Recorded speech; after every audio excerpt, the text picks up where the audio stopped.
الرحمن الرحيم والصلاة والسلام على رسول الكريم ربي اشرح لي صدري ويسر لي أمري واحلل عقدة من لساني يفقه قولي ربي علمنا ما ينفعنا وانفعنا بما علمتنا وزدنا علما أما بعد. Assalamu alaikum wa rahmatullahi wa barakatuh. La première chose, je tiens à dire que je suis vraiment content d'être parmi vous aujourd'hui et je tiens aussi à remercier les organisateurs et ceux qui m'ont invité, ceux qui m'ont accueilli. Je tiens à dire aussi que je suis la page du centre Khalid Ben Walid, je la suis sur Instagram. Et vraiment, ça c'est très sincère de ma part. Moi, j'aime le travail que vous faites ici. Surtout l'implication des jeunes, alhamdoulilah, ça fait plaisir à voir. Donc, j'avais deux choses à vous dire avant de débuter le sujet. La première, c'était celle-là. C'est que j'aime beaucoup l'implication des jeunes et le travail que vous faites. Donc, continuez comme ça. La deuxième chose que j'ai à vous dire, c'est, vous voyez le frère Azdin ici. J'aime beaucoup ce frère, alors s'il vous plaît, prenez bien soin de lui, d'accord? Comme on dit en Dalijat, sallallahu alayhi wa sallam. Prenez bien soin de lui, d'accord? Ça, c'est ma demande pour vous, s'il vous plaît. Alors, cela étant dit, je peux débuter avec le sujet d'aujourd'hui. Honnêtement, les frères et sœurs, il y a tellement à dire sur le sujet, et je suis quelqu'un, dans ma nature, je n'aime pas me limiter juste à quelque chose de précis. Lorsqu'on me propose une thématique ou une problématique ou autre, j'aime me dire comment je peux adresser ça, mais aussi aller au-delà de ça. Qu'est-ce qu'on peut en tirer comme ligne directrice qu'on peut appliquer dans tous les domaines? Quelle serait une façon, par exemple là on parle de la mixité, on parle des relations hors mariage, on parle du mariage, mais comment à travers ce sujet, on peut développer une certaine compréhension de comment les choses marchent dans notre religion, qu'on peut appliquer dans d'autres domaines. Et vous allez voir que plus je vais avancer dans mon discours, plus vous allez comprendre, Inch'Allah. Mais là, pour l'instant, donc c'est juste pour vous prévenir, il y a beaucoup de sujets différents que je vais devoir adresser aujourd'hui. La place de la femme, le mariage, la mixité, toutes sortes de choses, Inch'Allah. J'aimerais commencer avec une histoire. Et c'est là que vous allez voir comment chaque chose que l'islam nous interdit, c'est pour une raison. Il y a une raison derrière chaque chose qui est haram en islam. C'est une histoire que j'ai déjà racontée à mes frères à Central Iman. C'était un ancien ami à moi. Là, ça fait des années que je ne l'ai plus revu. Je peux vous dire que c'était carrément mon meilleur ami pendant un moment. Et lui, c'était ce qu'on peut appeler un géreur. C'est-à-dire, il avait vraiment toutes les femmes qu'il voulait. C'était au point qu'il était avec une fille, il pouvait être avec une fille, et comme on dit, ils ont cassé, il n'est plus avec elle. Et je prends de ses nouvelles quelques jours plus tard. Il me parle déjà qu'il est avec une autre. Je lui dis, mais tu viens de laisser une il n'y a même pas quelques jours de ça. Il me disait, frère, moi, je passe maximum 2 jours célibataire par année. Tout le reste du temps, je suis en couple. Donc c'est vrai, vraiment, il était capable d'avoir n'importe quelle fille qu'il voulait. Mais là, moi, je l'ai mis en garde. Je lui ai dit, tu sais, qu'est-ce que l'islam nous dit sur la fornication, sur les rapports hors mariage? Et là, il me donnait une fameuse excuse. Il me disait, t'inquiète, je suis en couple avec elle, mais on ne commet pas l'acte. Et là, moi, qu'est-ce que je lui ai dit? Je lui dis, regarde, Allah subhanahu wa ta'ala, il nous dit dans le Coran, il ne nous dit pas juste de ne pas commettre la fornication. Il nous dit, n'approchez même pas la fornication. Parce qu'une fois que ça dégringole, là, c'est trop tard. Là, il me disait, écoute, regarde, ça fait des années que je suis en couple avec les filles. Si vraiment je voulais faire cet acte, il y a longtemps que je l'aurais fait. T'inquiète. Là, je me suis dit, ok, il a réussi à me convaincre, mais c'est juste parce qu'il m'a eu sur ce coup-là, mais techniquement, il a tort. Et vous allez voir. Le temps a avancé. Il se confie toujours à moi, il finit par m'admettre qu'éventuellement, il a succombé. Et quand il a succombé la première fois, vous savez, le haram, c'est un effet domino. C'est enchaîné, deuxième fois, troisième fois. T'as brisé la glace, c'est bon. Quatrième, cinquième, et ça s'enchaîne. Et là, maintenant, il n'était plus avec cette fille-là. Il est devenu avec une autre. Ben, il fait l'acte avec elle. Pourquoi se retenir? C'est bon, il a déjà goûté à ce haram-là, ça ne lui fait plus peur. Ah, le haram, astaghfirullah. Non, c'est bon, il a goûté à ça. Là, avec la deuxième, troisième, quatrième, jusqu'à ce que, devinez quoi? Je reçois un appel un jour. Sa mère, elle est en panique. Elle m'a dit, ça fait plusieurs jours que ton ami est malade. On est parti chez les médecins, on a fait des analyses. Il y a des grosses chances qu'il ait une maladie transmissible sexuellement, voire même le sida. Je me dis, Allahu Akbar, subhanallah. Moi et les autres amis, on était en panique, on est parti leur rendre visite chez eux, on essayait de lui donner le sourire, lui faire croire que tout va bien, etc. Les tests ont avancé, alhamdoulilah. Finalement, il s'est avéré qu'il n'avait rien. Mais c'était proche. Et là, subhanallah, moi, ma réflexion pour vous aujourd'hui, c'est regarder comment ça a passé de, t'inquiète, si je voulais le faire il y a longtemps que je l'aurais fait, à carrément avoir potentiellement une maladie qui est potentiellement mortelle, une maladie transmissible sexuellement.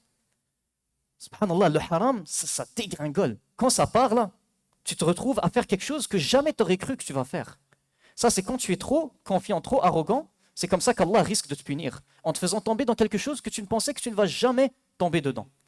Mais on peut aller plus loin. Combien de situations on a vu, notamment au secondaire, des filles, mais des garçons aussi, hein. Là, ce que je vais dire, on dirait que je m'adresse surtout aux filles, on dirait que ça vise surtout les filles, mais les garçons aussi, vous serez étonnés, c'est juste qu'ils le cachent. De filles qui commencent à s'attacher à un garçon, tu vois que ça commence à se texter, tu vois, elle sourit en regardant son téléphone, tu comprends que c'est bon, comme on dit, elle est piquée. Elle commence à tomber amoureuse, là. Elle commence à attraper les catch feelings, comme on dit. Et donc là, le temps avance, puis tu as envie de lui dire attention, ma soeur, ou le frère, attention, mon frère. Ça c'est comme une voiture qui est en train d'accélérer. Plus elle accélère, plus la collision va faire mal. Attention, attention. Tu es en train de te lancer dans quelque chose avec des grosses répercussions. Mais non, ça s'attache, ça texte. Jusqu'à ce qu'à un moment donné, tu apprends le frère ou la sœur, il a enlevé sa photo de profil sur les réseaux sociaux, il a tout enlevé ses photos, il a ghost, tu ne le revois plus pendant plusieurs jours. Quand finalement le frère ou la sœur réapparaît, c'est des stories visées, du genre la roue tourne, voilà, tu m'as blessé, mais c'était moi le sincère dans l'histoire, ou une parole de rap qui parle de ces choses-là. Tu sais qu'est-ce qui s'est passé.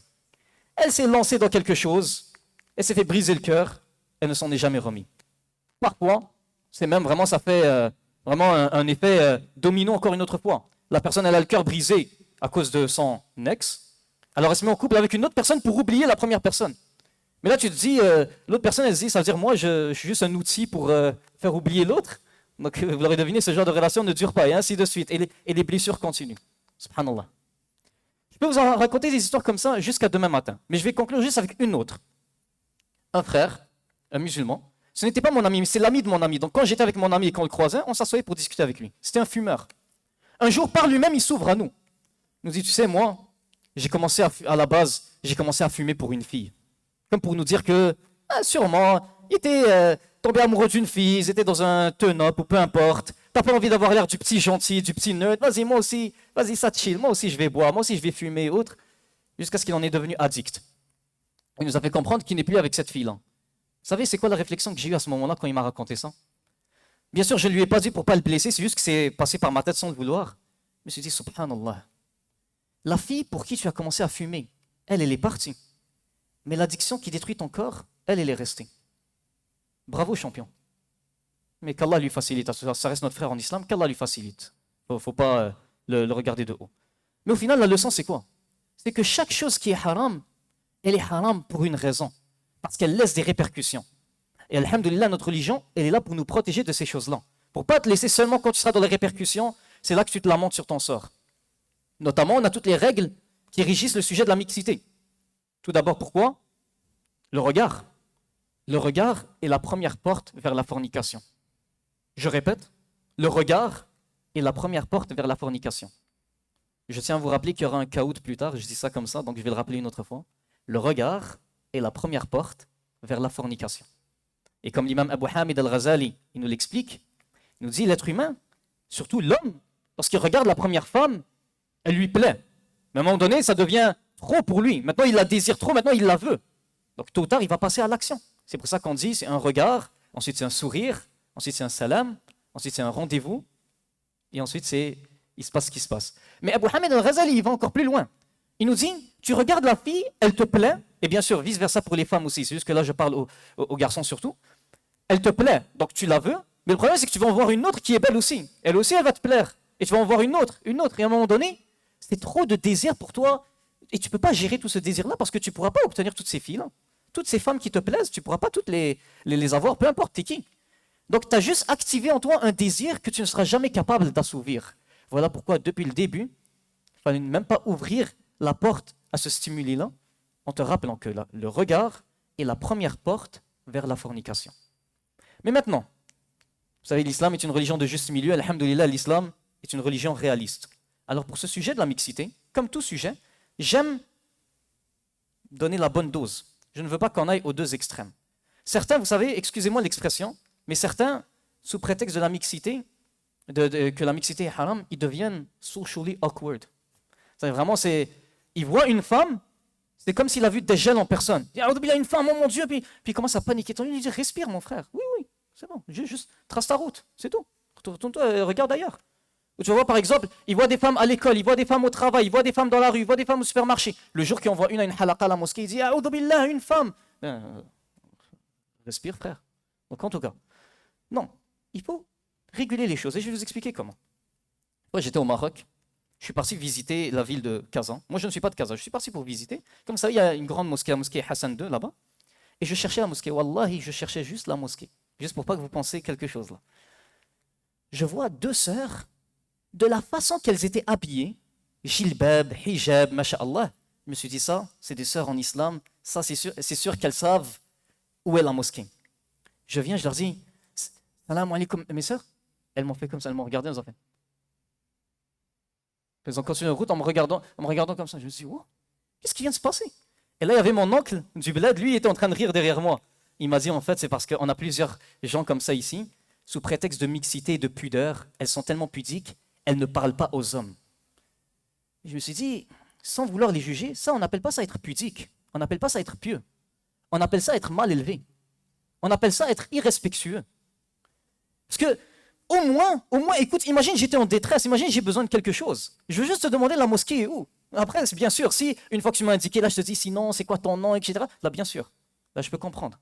Si tu vois que j'essaie de faire la discussion, là on met les limites. Mais là, sous prétexte de mixité, il y en a, ils deviennent tellement durs envers les autres. Et le problème, c'est qu'on vit dans une société qui n'est pas musulmane.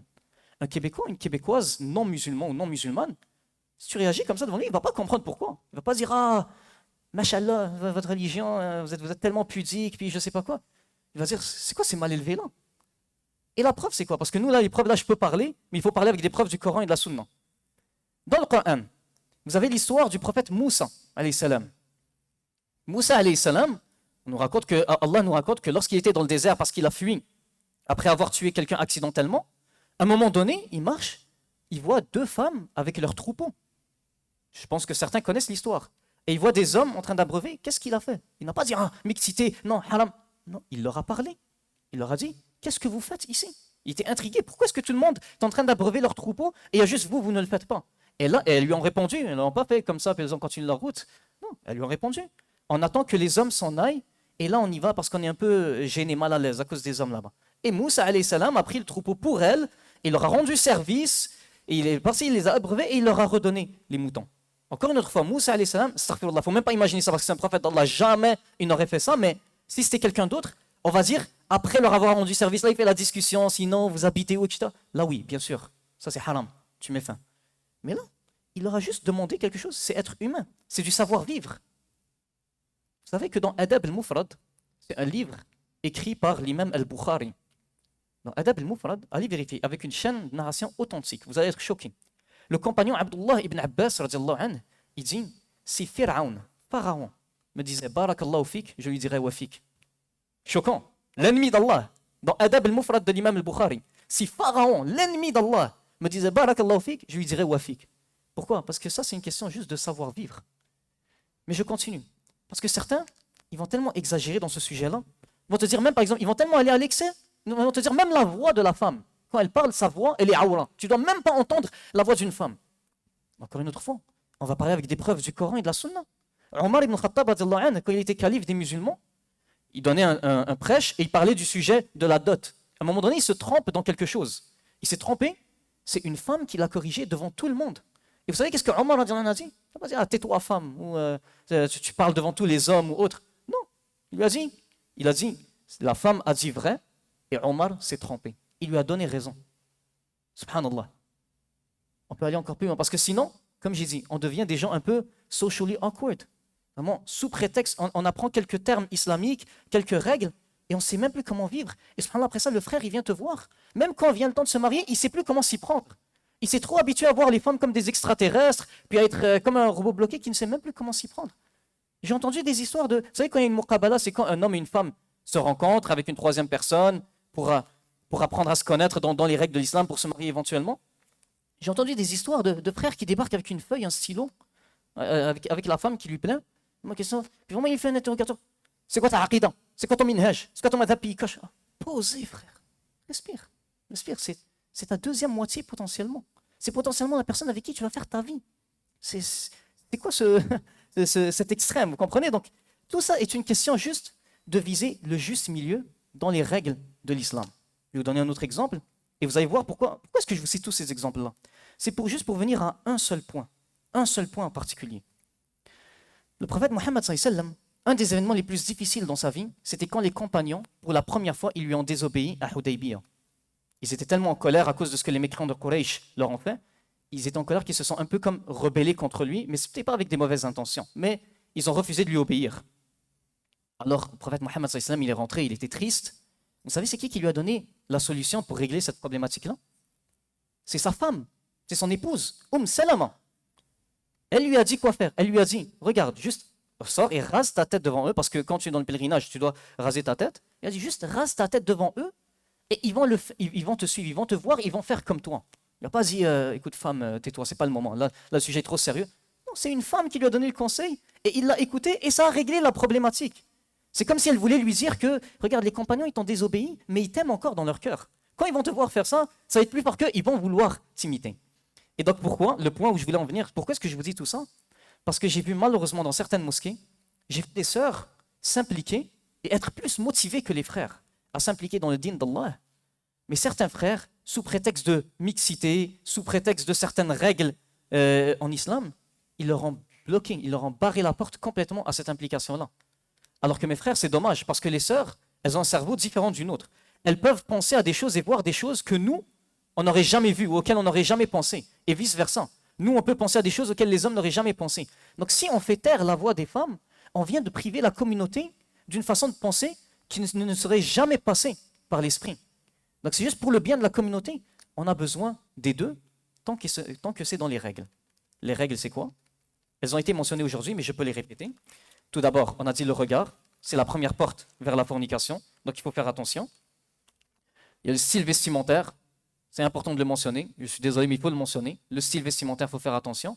Il faut faire attention aussi de comment tu t'isoles avec la fille. Mais quand on dit quand tu t'isoles avec la fille, c'est pas juste toi et elle tout seul. Parce que là, là, je vous ai décrit un extrême, avec la mixité, il devient carrément extrémiste, mais il y a l'autre extrême aussi. Ce n'est pas normal que je vois des groupes de musulmans, à l'école par exemple, ils sont assis tous en groupe, ça rit à plein éclat, c'est touchy, il la bouscule un peu, explique, il la pousse par l'épaule et je sais pas quoi. Non, non, je suis désolé. Ça, ce n'est pas la gêne que l'islam nous a enseignée. Ou sous prétexte que c'est juste une amie, ils vont aller en chilling en groupe, soit à la ronde ou au resto ou peu importe. Attention, c'est comme ça que ça commence. Et là, il y a un regard, il y en a une en particulier. Il y en a un en particulier dans le groupe qui lui a plu, elle va demander à son ami, c'est quoi le gars qui était avec toi, là, il m'a plu, puis ça commence. Il y a une certaine gêne à avoir. Parce que là, le scénario que je vous ai dit au début, là, de la sœur ou le frère qui commence à s'attacher jusqu'à ce qu'il finisse avec le cœur brisé, souvent c'est dans ce genre de move que ça commence. C'est comme ça que ça commence. Et comme j'aime poser comme question souvent aux jeunes, qui me disent par exemple, ah, c'est juste une amie ou autre, je dis, regarde, est-ce que tu imaginerais ta mère qui est mariée avec ton père, aller chiller avec son ami gars du même âge qu'elle au Carrefour ou peu importe? On dit, ah, jamais de la vie, jamais de la vie. Oui, parce que ta mère se respecte. Alhamdoulilah. Il y a des choses, dans la fitra, on le réalise, c'est malaisant, je ne peux pas le faire. Donc on doit comprendre qu'il y a certaines limites à ne pas dépasser avec ce sujet-là. Mais maintenant, alors certains me diraient, alors la solution c'est le mariage. Comment on fait pour se marier? Disclaimer, moi-même je ne suis pas marié, on est dans la même galère, ne vous en faites pas. Mais je vais vous dire ce que je sais du sujet, Inch'Allah. En islam, alhamdulillah, la preuve que l'islam est une belle religion, ce n'est pas une religion qui est sévère. Elle ne nous dit pas ce que tu as le droit de faire ou ce que tu dois faire. Elle te dit ce que tu ne dois pas faire. Vous savez pourquoi? Parce que ce que tu ne dois pas faire est moins nombreux que ce que tu dois faire. Parfois, nous, on a l'impression que tout est haram. Mais non, ce qui est halal est plus nombreux que ce qui est haram. Alhamdulillah, on a plus de choses qu'on a le droit de faire que de choses qu'on n'a pas le droit de faire. C'est pour ça que l'islam, qu'est-ce qu'il te dit? Il te donne juste certaines lignes directrices. Tant que tu restes dans ces règles-là, dans ces lignes-là, tu es dans les règles, alhamdulillah. C'est-à-dire, ne pas t'isoler avec la fille, on l'a dit. Pas de contact physique, tant que vous n'êtes pas marié. Et attention au type de sujet que vous abordez et la façon que vous les abordez. Quand tu discutes avec la fille, attention à comment tu vas lui parler, ce n'est pas encore ta femme. Mais après ça, vous pouvez vous rencontrer dans un lieu public, il y a la troisième personne avec vous, et vous apprenez à vous connaître. Et la troisième personne, on va dire c'est le père ou peu importe, c'est pas vrai qu'il doit s'asseoir à la même table que vous. Vous êtes en train de vous parler dans l'intimité, puis en train d'écouter tout ce que vous dites. Non, il peut s'asseoir quelques tables plus loin, comme ça il vous laisse dans votre intimité. C'est juste qu'au moins, vous n'êtes pas isolé. Donc du moment qu'on est capable de respecter ces règles-là, le blocage, il est où? Certains, ils se disent, quand une femme me plaît, si je reprends par exemple la première question de tout à l'heure, quand une femme me plaît, même si j'essaie de faire ça de manière halal, c'est comme s'il y a quelque chose qui le gêne, il a l'impression qu'il est en train de faire quelque chose de haram, il a l'impression qu'il est en train de faire quelque chose de malsain. Regardez mes frères, et pour les sœurs, donc mes sœurs qui m'écoutent, ce qui fait toute la différence, ce qui fera toute la différence, c'est est-ce que tu es prêt ou non. pour le mariage. Si tu n'étais pas prêt, alors oui, c'est normal que tu as ce pressentiment-là, écoute-le et ne t'embarque pas dans quelque chose. Mais si tu sais que tu es prêt pour le mariage, alors c'est normal que tu vas faire comprendre à la femme qu'elle te plaît. Tu vas pas juste du jour au lendemain spawn chez elle avec un contrat de mariage, puis c'est bon, vous êtes mariés. Non, il faut qu'elle comprenne que tu lui plais, il faut que tu saches qu'elle te plaît, et ensuite vous prévenez les parents. Parce que si tu débarques chez elle, puis tu sais même pas si tu lui plais, puis elle te dit je sais pas t'es qui, puis tu me plais pas, c'est chaud. Donc, du moment que tu sais que tu es prêt, tu lui fais savoir d'une façon respectueuse. Du moment que tu réalises que c'est réciproque, elle aussi elle est intéressée à envisager de quoi, pourquoi pas. Là, vous prévenez les parents pour pas qu'il y ait quelque chose qui se fait dans le dos des parents. Et là, vous le faites dans les règles. Pas de contact physique, pas d'isolement. On fait attention à comment on parle. C'est tout. C'est tout. Ça ne nécessite pas une conférence de 3 heures de temps ou autre. On est humain. C'est tout. Et pour ceux donc, qui ne sont pas mariés, parmi nous, incluant moi, je dois me le rappeler, ben, je n'ai pas envie de détailler trop longtemps parce que ça a déjà été, ce que je voulais dire, subhanallah, il a déjà été dit par le cher qu'Allah le récompense, mais cette énergie, ce désir qu'on a pour le sexe opposé, qui est naturel, il faut juste le diriger vers la bonne direction. Le but, c'est pas de l'éteindre, c'est juste le diriger vers la bonne direction. Profites-en pour travailler sur toi-même. En tant que musulman, on est supposé être ambitieux. Tu travailles sur toi-même, tu acquiers des nouvelles compétences, des nouveaux skills, comme ils disent, des nouvelles aptitudes. Tu apprends des choses, tu travailles sur toi, tu fais du sport, tu développes le corps que tu veux. Et vous allez voir qu'à force de faire ça, tu es doublement gagnant. C'est une pierre deux coups. Non seulement tu as passé le temps, ça t'a fait oublier tout le temps que tu es là en train de rêver d'avoir une personne de sexe opposé, et en plus de ça, tu as atteint la meilleure version de toi-même. Et quand tu vas te marier, ta femme aura la meilleure version de toi, et toi tu auras la meilleure version de ta femme, parce que vous avez pris du temps pour travailler sur ça. Et c'est là qu'on voit le hadith qui est dans Sunan Tirmidhi, et qui est déclaré comme étant authentique, où le prophète Mohammed sallallahu alayhi wa sallam, il donne les 2 critères aux femmes. Il leur dit, lorsque vient à vous un homme dont vous êtes satisfait de sa religion et de son comportement. Donc les 2 critères que le prophète Mohammed sallallahu alayhi wa sallam a donnés, c'est d'avoir une bonne pratique religieuse et un bon comportement. Ben, ça se travaille, c'est pas du jour au lendemain que tu auras ça. C'est à force de travailler sur toi-même qu'éventuellement tu auras ces qualités-là pour que lorsque tu vas te présenter devant la sœur, si elle est sincère, ce sont ça les critères qu'elle va chercher. Et si toi tu es sincère, tu auras travaillé pour avoir acquis ces critères-là, ces qualités-là. Et Inch'Allah, Allah met la baraka dedans. Mon conseil, c'est surtout pour les frères. Peut-être les sœurs sont concernées aussi, Allah alam, mais c'est juste ne pas être trop sévère et ne pas être trop permissif. Il y a certains standards ou certaines bases dans tes conditions, dans tes exigences. La femme que tu veux marier ou l'homme que tu veux marier pour les femmes, il doit l'avoir. Tu peux pas faire de compromis dans ces choses-là, te dire la personne ne les a pas encore, mais elle va changer avec le mariage, ou je peux la changer. Non, il y a des choses, c'est des bases que tout musulman doit avoir. Et il y a d'autres choses, dépendamment de la personnalité de la femme ou de l'homme pour les femmes, peut-être qu'avec le temps, elle va les acquérir, Inch'Allah. Un peu de patience, juste pour ne pas se mettre trop de barrières parce qu'on est perfectionniste. Wallahu a'lam. Donc, c'était pas mal ça ce que j'avais pour vous. J'ai essayé de faire le tour le plus rapidement possible. Donc sur ce, je vous remercie de votre écoute. Je vous remercie encore